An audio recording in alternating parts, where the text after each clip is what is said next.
Hello everyone. So we are discussing the back exercise questions of the chapter Equilibrium, and today we will discuss question number 19. So here the question is, a sample of pure PCl5 was introduced into an evacuated vessel at 473 Kelvin. After equilibrium was attained, concentration of PCl5 was found to be 0.5 into 10 to the power minus 1 mole per liter. If value of Kc is 8.3 into 10 to the power minus 3, what are the concentrations of PCl3 and Cl2 at equilibrium? ये यहाँ पर आपको reaction given है बेटा. PCl5 gas will give you PCl3 gas plus Cl2 gas. तो सबसे पहले क्या करेंगे, देखो हम यहाँ पर लिखेंगे बेटा रिएक्शन. ये है PCl5 gas will give you और is in equilibrium with PCl3 gas plus Cl2 gas. आपको क्या कहा गया है कि आपने यहाँ पर लिया है a sample of pure PCl5 और उसको डाल दिया एक इवैक्यूएटेड वेसल में, मतलब जहां पर रिएक्शन होने वाली है, और उसका टेम्परेचर कितना था बेटा, टेम्परेचर है 473 केल्विन. जब इक्विलिब्रियम अटेन हो गया है तो कॉन्सेंट्रेशन ऑफ PCl5 कितनी है बेटा, PCl5 की concentration at equilibrium is equals to 0.5 into 10 to the power minus 1 mole per litre. ये है एट इक्विलिब्रियम पे कॉन्सेंट्रेशन. आपसे क्या पूछा है बेटा, आपको बतानी है concentration of PCl3 and concentration of Cl2 at equilibrium. देखो 1 मोल PCl5 से 1 मोल PCl3 और 1 मोल Cl2 मिलता है, तो यहाँ पर बेटा क्योंकि number of moles of PCl3 and Cl2 equal है, तो इसीलिए इनकी कॉन्सेंट्रेशन भी क्या होगी, इक्वल होगी. ऐसा मैंने क्यों कहा, कॉन्सेंट्रेशन क्या होता है बेटा, number of moles per unit volume. Volume तो फिक्स है, कंटेनर की वॉल्यूम और नंबर ऑफ मोल्स इक्वल है, तो कॉन्सेंट्रेशन भी इक्वल होगी.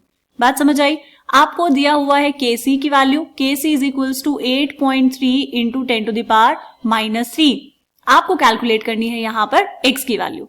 तो क्या करेंगे बेटा, सबसे पहले तो PCl5 की जो कॉन्सेंट्रेशन है 0.5 into 10 to the power minus 1, इसको मैंने लिख दिया 0.05 मोल पर लीटर. ठीक है, कैलकुलेशन थोड़ी आसान रहेगी करना. और अब यहाँ पर हम सॉल्व कर लेंगे Kc के लिए value. Kc is equals to concentration of product, मतलब concentration of PCl3 into equilibrium concentration of Cl2 divide by equilibrium concentration of PCl5. Values put कर दो. Kc की वैल्यू कितनी गिवन है बेटा, 8.3 into 10 to the power minus 3 is equals to concentration of PCl3 is x, concentration of Cl2 is x divide by concentration of PCl5 कितनी है equilibrium पर, 0.05. ठीक है, तो x square is equals to 8.3 into 10 to the power minus 3, उससे multiply किया 0.05 को, तो कितना आ जाएगा बेटा, ये आएगा 0.415 into 10 to the power minus 3. So x square is equals to, देखो हमें स्क्वायर रूट लेना पड़ेगा इसका, तो हम इसको बनाएंगे इवन नंबर बेटा.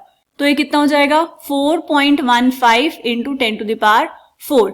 अब ले लो उसका रूट. सो एक्स की वैल्यू कितनी आएगी, under root of 4.15 into 10 to the power minus 4. यहां पर भी माइनस 4 है बेटा, 10 टू द पावर माइनस 4. ठीक है, तो यहां पर इसका अंडर रूट लेंगे आप. x इज इक्वल्स टू, यह आ जाएगा 2.037 into 10 to the power minus 2. So x will be equals to 0.02. ठीक है, ये आई x की वैल्यू. आपसे पूछा क्या है बेटा, equilibrium concentrations of PCl3 and Cl2. तो यहां पर हम लिखेंगे अपना answer, equilibrium concentration of PCl3. ये कितना है बेटा, x is equals to 0.02 mole per litre and concentration of Cl2, ये भी है इक्विलिब्रियम कॉन्सेंट्रेशन जो इक्वल है x के, तो ये कितना आएगा बेटा, 0.02 मोल पर लीटर. ठीक है, ये आ गया आपके पास इस क्वेश्चन का आंसर. तो अब हमें क्या करना है, इसको हम करेंगे बॉक्स के अंदर बंद, and this is the final answer. ठीक है बेटा, सिंपल क्वेश्चन था. मिलते हैं नेक्स्ट क्वेश्चन में, तब तक के लिए बाय बाय.